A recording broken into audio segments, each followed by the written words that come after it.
Students, welcome back to PSC for CBSE।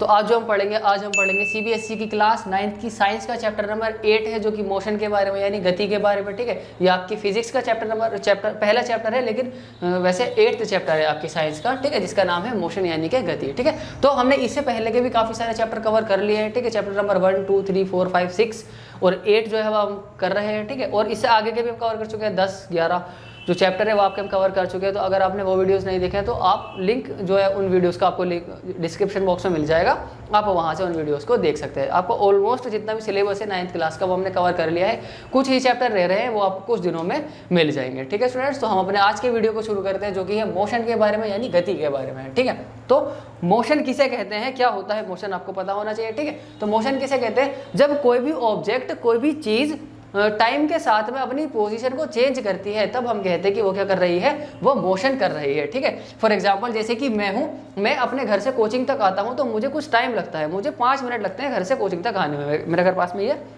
तो घर से कोचिंग तक आने में मुझे 5 मिनट लगते हैं। तो पहले मैं घर पर था और उसके बाद में कोचिंग में आया तो मेरी पोजीशन चेंज हुई है, साथ ही साथ मुझे कुछ टाइम भी लगा, 5 मिनट मेरे को लगे, तो टाइम के साथ में मेरी पोजीशन चेंज हुई है। तो इससे मैंने क्या कह सकता हूँ कि मैंने मोशन किया है। ठीक है, वैसे जैसे आप अपने घर से स्कूल की तरफ जाते हैं, स्कूल जाते हैं, ठीक है, तो आप अपनी पोजीशन चेंज कर रहे हैं, पहले आप घर पर थे, फिर आप स्कूल पर जा रहे हैं। ठीक है, तो आप घर से स्कूल जा रहे हैं तो आपको कुछ टाइम भी तो लगता होगा, 20 मिनट, 10 मिनट, 15 मिनट। ठीक है, तो ये जो टाइम लग रहा है, ये टाइम जो लग रहा है आपका, टाइम के साथ आपकी पोजीशन भी चेंज हो रही है। तो इसी चीज़ को क्या कहते हैं, इसी चीज़ को कहते हैं कि आप क्या कर रहे हैं, मोशन कर रहे हैं। ठीक है, तो कोई भी ऑब्जेक्ट है जो टाइम के साथ में अपनी पोजीशन को चेंज करती है, हम उसको क्या कहते हैं कि वो मोशन कर रही है। ठीक है, यही बात हिंदी में लिखी हुई है कि यदि कोई वस्तु किसी स्थिर बिंदु के सापेक्ष समय के साथ अपनी स्थिति में परिवर्तन करती है, तब कहा जाता है कि वस्तु गति कर रही है। ठीक है, तो कोई भी वस्तु है जो समय के साथ अपनी स्थिति में परिवर्तन कर रही है, तो क्या कहा जाता है कि वो वस्तु क्या कर रही है, वो वस्तु गति कर रही है। वो ऑब्जेक्ट किस में है, गति में है। ठीक है, वो ऑब्जेक्ट गति कर रही है। ठीक है, तो ये है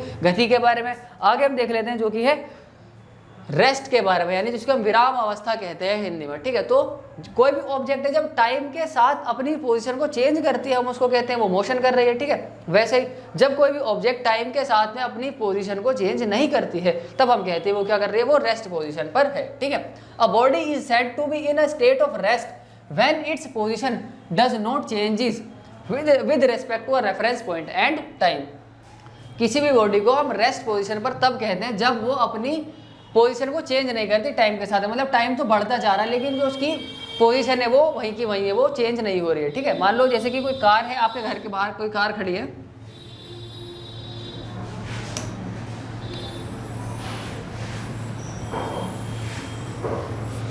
मान लीजिए कि ये कोई कार है जो आपके घर के बाहर खड़ी है।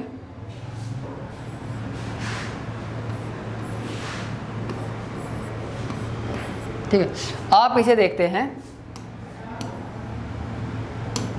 आप इसे देखते कि मान लीजिए आप इसे 8 बजे देख रहे हैं, सुबह के 8 बजे देख रहे हैं, कार यहीं पर खड़ी है। ठीक है, उसके बाद आप इसको आधे घंटे बाद देखते हैं, यानी कि 8:30 बजे आप इसको देखते हैं, तब भी ये कार क्या है, तब भी ये कार यहीं पर खड़ी हुई है। तो टाइम तो चेंज हो रहा है, पहले 8 बज रहे थे, अब 8:30 हो रहे, तो आधे घंटे का डिफरेंस आ गया टाइम में। ठीक है, लेकिन कार की जो पोजीशन है वो यहीं की यहीं है, कार की स्थिति नहीं बदली, कार की पोजीशन नहीं बदली, कार अपनी जगह पर ही है। तो टाइम तो बढ़ता जा रहा है लेकिन इसकी पोजीशन चेंज नहीं हो रही, तो ये कौन सी स्टेट में है, ये रेस्ट स्टेट में है। ठीक है, तो कोई भी ऑब्जेक्ट है जो टाइम के साथ में अपनी पोजीशन को चेंज नहीं करती है, हम क्या कहते हैं कि वो ऑब्जेक्ट कौन से स्टेट में, वो ऑब्जेक्ट रेस्ट स्टेट में है। ठीक है, जब कोई वस्तु किसी स्थिर बिंदु के सापेक्ष अपनी स्थिति में समय के साथ परिवर्तन नहीं करती है। ठीक है, अपनी स्थिति में समय के साथ परिवर्तन नहीं करती है, तब कहा जाता है कि वस्तु विराम अवस्था में है। ठीक है, तो कोई भी ऑब्जेक्ट, टाइम तो बढ़ता जा रहा है लेकिन उसकी पोजीशन नहीं बदल रही, वो अपनी जगह पर टिकी हुई है। ठीक है, तो हम क्या कहेंगे कि वो क्या, कौन सी स्टेट में है, वो रेस्ट स्टेट में, यानी कि वो विराम अवस्था में है। ठीक है, जैसे कि मेरे सामने कैमरा रखा हुआ है। ठीक है, अब मेरे को थोड़ा करीब 5 मिनट हो चुके हैं मेरे को पढ़ाते हुए, लेकिन 5 मिनट से कैमरा अपनी जगह पर है, लेकिन टाइम बढ़ता जा रहा है, कैमरा तो अपनी जगह पर ही है। ठीक है, तो ये क्या है, कैमरा एक रेस्ट पोजीशन पर है। ठीक है, आप और भी एग्जांपल्स ले सकते हैं, जैसे कि आपके सामने कुछ सामान पड़ा हुआ होगा। ठीक है, मान लीजिए कोई बुक रखी हुई है, ठीक है, तो वो भी अपनी रेस्ट पोजीशन पर है, क्योंकि टाइम तो बढ़ता जा रहा है लेकिन वो अपनी जगह नहीं बदल रही ना बुक, तो बुक भी क्या है, अपनी रेस्ट पोजीशन पर है। तो ठीक है, आप इस तरीके से कुछ एग्जांपल ले सकते हैं। ठीक है, तो हमने क्या पढ़ा है, अभी हमने मोशन के बारे में पढ़ लिया है और रेस्ट के बारे में पढ़ लिया है। मोशन किसे कहते हैं, जब कोई भी ऑब्जेक्ट अपनी पोजीशन को टाइम के साथ में चेंज करता है तब कहा जाता है कि वो ऑब्जेक्ट मोशन कर रही है, ठीक है। वैसे ही जब कोई ऑब्जेक्ट टाइम के साथ में अपनी पोजीशन को चेंज नहीं करती है तब हम कहते हैं कि वो ऑब्जेक्ट कौन सी स्टेट में है, वो रेस्ट स्टेट में है, ठीक है। आगे लिखा हुआ क्वांटिटीज के बारे में, यानी राशियां कितनी होती हैं। तो आपको जो मेनली पढ़नी है वो दो तरह की राशि आपको अपने चैप्टर के अंदर पढ़नी है। पहली है स्केलर क्वांटिटी यानी कि अदिश राशि, दूसरी है वेक्टर क्वांटिटी यानी कि सदिश राशि, ठीक है। ये दो राशियों के बारे में आपको पढ़ना है, ठीक है। स्केलर क्वांटिटी कौन सी होती है? स्केलर क्वांटिटी वो होती है जिनके अंदर मैग्नीट्यूड और यूनिट पाया जाता है, ठीक है। जिनके अंदर मैग्नीट्यूड और यूनिट होता है उन क्वांटिटी को हम क्या कहते हैं? स्केलर क्वांटिटी कहते हैं, ठीक है। जिनके अंदर परिमाण और इकाई होते हैं उनको हम क्या कहते हैं? अदिश राशि कहते हैं, ठीक है। जैसे कि मास है, स्पीड है, डिस्टेंस है, द्रव्यमान, चाल, दूरी, ये सब किसके एग्जाम्पल है? स्केलर क्वांटिटी यानी कि अदिश राशि के एग्जाम्पल हैं, ठीक है। वैसे ही वेक्टर क्वांटिटी कौन सी होती है? वेक्टर क्वांटिटी होती है जिसके अंदर मैग्नीट्यूड, डायरेक्शन और यूनिट होता है, उसको हम कहते हैं वेक्टर क्वांटिटी, ठीक है। जिसके अंदर परिमाण, दिशा और इकाई तीनों होते हैं उसको हम क्या कहते हैं? वेक्टर क्वांटिटी कहते हैं, ठीक है। जैसे कि वेलोसिटी है, एक्सीलरेशन है, डिस्प्लेसमेंट है, ठीक है, वेग, त्वरण और विस्थापन है, इनको हम क्या कहते हैं? वेक्टर क्वांटिटी यानी कि सदिश राशि इनको हम कहते हैं, ठीक है। यहाँ पे आप एक चीज़ देख रहे होंगे मैग्नीट्यूड, ये मैग्नीट्यूड क्या होता है, ठीक है। तो मैं इसको एग्जाम्पल से समझाता हूँ। जैसे कि मान लीजिए मेरा वेट जो है 52 kg है, मेरा वेट कितना है? 52 kg है। तो ये 52 kg क्या है? पूरा मास है, मेरा वेट ही है, ठीक है। ये क्या है? मेरा वेट है, मेरा वजन है, ठीक है। अब इसके अंदर जो 52 है ना, जो 52 है, ये 52 है मैग्नीट्यूड, ये क्या है? ये 52 मैग्नीट्यूड है यानी कि परिमाण है। और जो किलोग्राम है ये क्या है? ये यूनिट है। ये क्या है? ये एक यूनिट है यानी कि ये एक इकाई है, ठीक है। ये एक इकाई है यानी कि यूनिट है, किसकी इकाई है? मास की इकाई है किलोग्राम, ठीक है।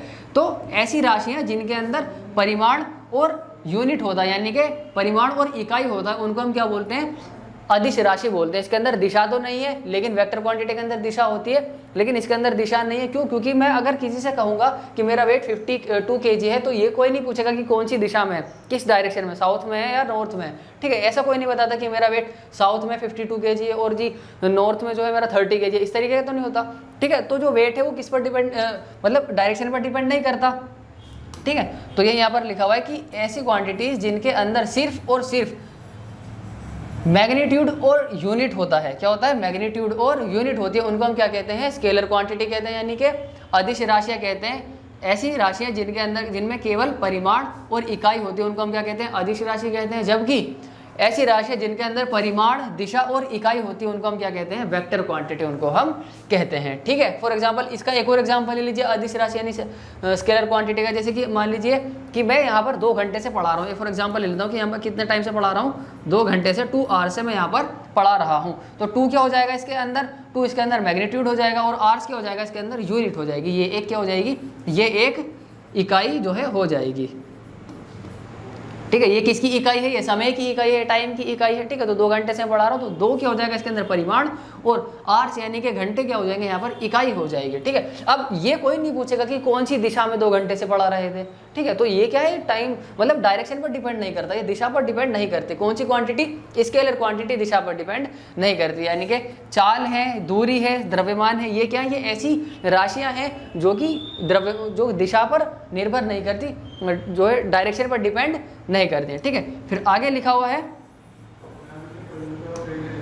कि वेक्टर क्वांटिटी कौन सी होती है? वेक्टर क्वांटिटी ऐसी होती है जिनके अंदर मैग्नीट्यूड, डायरेक्शन और यूनिट होता है, उनको हम क्या कहते हैं? वेक्टर क्वांटिटी कहते हैं। जैसे कि वेलोसिटी है, एक्सेलरेशन है, डिस्प्लेसमेंट है, ठीक है। ये सब क्या है? ये सब इन सब के बारे में पढ़ना आगे चैप्टर में, तो धीरे धीरे आपको ये भी समझ में आ जाएगा, ठीक है। अभी हमने 2 तरह की स्केलर क्वांटिटी, 2 तरह की क्वांटिटीज के बारे में पढ़ा, पहली है स्केलर, दूसरी है वेक्टर, ठीक है। तो स्केलर क्वांटिटी कौन सी होती है? ऐसी क्वांटिटीज जिनके अंदर सिर्फ मैग्नीट्यूड और यूनिट होता है उनको हम कहते हैं स्केलर क्वांटिटी। जबकि जो वेक्टर क्वांटिटी होती है उनको वेक्टर क्वांटिटी वो होती है जिनके अंदर मैग्नीट्यूड, यूनिट और डायरेक्शन तीनों होती हैं, उसको हम वेक्टर क्वांटिटी कहते हैं, ठीक है। स्केलर क्वांटिटी के एग्जांपल है मास, स्पीड और डिस्टेंस। वैसे वेक्टर क्वांटिटी के एग्जांपल है वेलोसिटी, एक्सेलरेशन और डिस्प्लेसमेंट, ठीक है। आगे चलते हैं। आगे लिखा हुआ डिस्प्लेसमेंट, डिस्टेंस एंड डिस्प्लेसमेंट, दूरी और विस्थापन के बारे में, ठीक है। तो डिस्टेंस लिखा हुआ है यहाँ पर actual path length travel by an object, ठीक है। तो किसी एक ऑब्जेक्ट द्वारा ट्रेवल किया गया कुल पथ लंबाई, ठीक है। जैसे कि मान लीजिए कि ये एक ए पॉइंट है, यहाँ से कोई ऑब्जेक्ट चलना शुरू करता है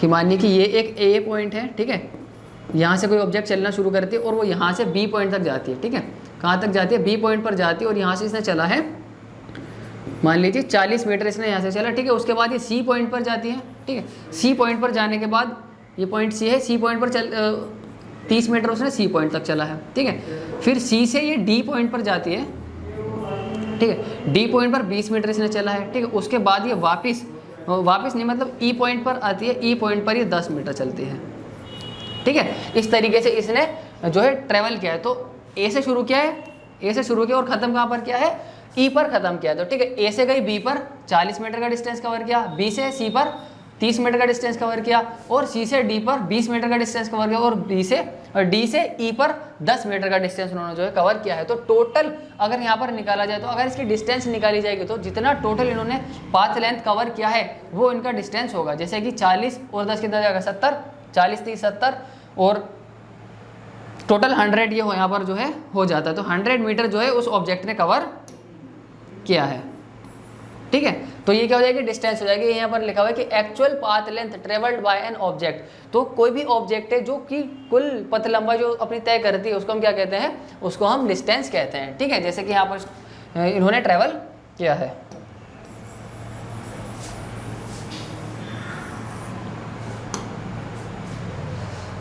जैसे कि किसी वस्तु द्वारा तय की गई वास्तविक पथ लंबाई क्या कहलाती है, दूरी कहलाती है, ठीक है। अब दूरी क्या है, एक स्केलर क्वांटिटी है। क्या है दूरी, एक स्केलर क्वांटिटी है, ठीक है। यानी कि कैसी राशि है, ये एक अदिश राशि है, ये डायरेक्शन पर डिपेंड नहीं करती है, दिशा पर निर्भर नहीं करती। और ये कैसी होती है, हमेशा पॉजिटिव होती है और कभी जीरो नहीं हो सकती, ठीक है।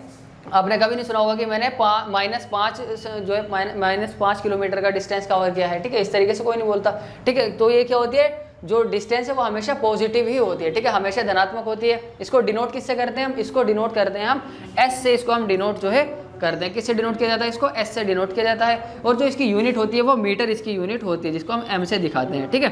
तो दूरी का ऐसा ही मात्रक क्या होता है, मीटर होता है, जिसको हम किससे दिखाते हैं, एम से हम इसको जो है दिखाते हैं। तो ये था डिस्टेंस के बारे में। आगे देखते हैं डिस्प्लेसमेंट के बारे में। डिस्प्लेसमेंट जो है, ठीक है, तो डिस्प्लेसमेंट क्या होता है, shortest distance between initial and final point, ठीक है। जैसे कि अभी हमने बात की थी डिस्टेंस के बारे में, डिस्टेंस वाले में कि हमने देखा था कि कोई ऑब्जेक्ट है वो पॉइंट ए से चलना शुरू हुआ, ठीक है, उसने बी तक जो डिस्टेंस कवर किया था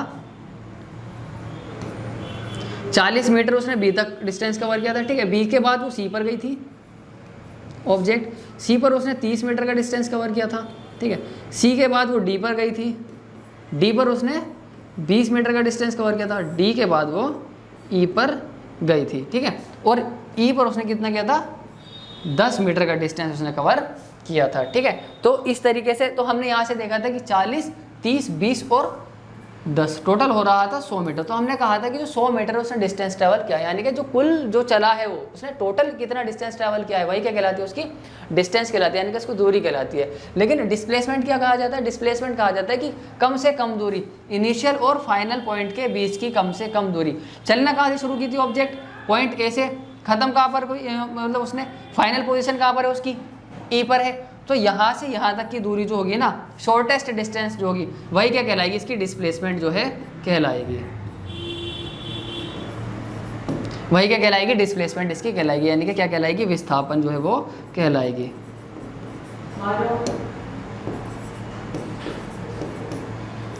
क्या कहलाएगी, वही क्या कहलाएगी, विस्थापन कहलाएगी, ठीक है। तो विस्थापन क्या होता है कि प्रारंभिक और अंतिम बिंदु के बीच की न्यूनतम दूरी, यानी कि कम से कम दूरी क्या कहलाती है, विस्थापन कहलाती है, ठीक है। विस्थापन क्या है, एक वेक्टर क्वांटिटी है, क्या है, एक वेक्टर क्वांटिटी है, ये एक सदिश राशि है, ठीक है। दूसरा, ये पॉजिटिव भी हो सकती है, नेगेटिव भी हो सकती है और जीरो भी ये हो सकती है, ठीक है। धनात्मक, ऋणात्मक और शून्य ये हो सकती है, ठीक है। इसको हम डिनोट करते हैं डेल्टा एस से, ठीक है। डेल्टा एस से हम इसको दर्शाते हैं। इसकी ऐसा यूनिट क्या है, इसकी ऐसा यूनिट मीटर है, यानी कि इसका सही मात्रक क्या है, मीटर है। और इसको दिखाते हम किससे हैं, एम से हम जो इसको दिखाते हैं, ठीक है।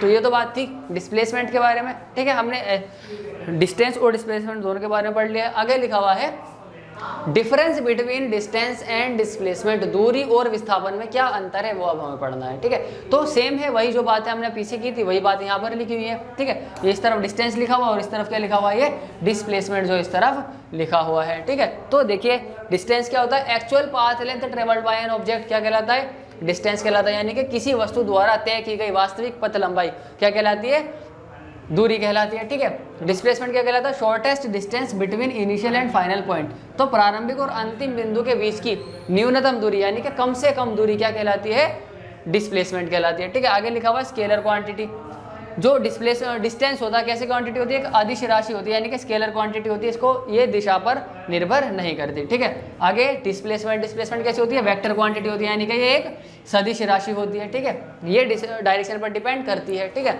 आगे है जो डिस्टेंस होता है वो पॉजिटिव हो सकता है, पॉजिटिव होता है, जीरो कभी नहीं हो सकता। ठीक है, जो दूरी होती है वो हमेशा धनात्मक होती है। ठीक है, लेकिन जो डिस्प्लेसमेंट होता है वो पॉजिटिव भी हो सकता है, नेगेटिव भी हो सकता है और जीरो भी वो हो सकता है। ठीक है, धनात्मक, ऋणात्मक और शून्य हो सकता है। ठीक है, जो डिस्प्लेसमेंट है वो धनात्मक भी हो सकता है, वो ऋणात्मक भी हो सकता है और वो शून्य भी हो सकता है, तीनों में से वो कुछ भी हो सकता है। ठीक है, तो ये था डिस्टेंस और डिस्प्लेसमेंट के डिफरेंस के बारे में। ठीक है, आज जो हमने पढ़ा है, आज हमने पढ़ा है मोशन के बारे में, रेस्ट के बारे में, और हमने पढ़ा है क्वांटिटीज के बारे में, और हमने पढ़ा है डिस्टेंस और डिस्प्लेसमेंट के बारे में। ठीक है, तो आज की इस वीडियो में सिर्फ हम इतना ही रखते हैं, मिलेंगे आपसे नए वीडियो में नए टॉपिक के साथ, तब तक के लिए पढ़ते रहिए।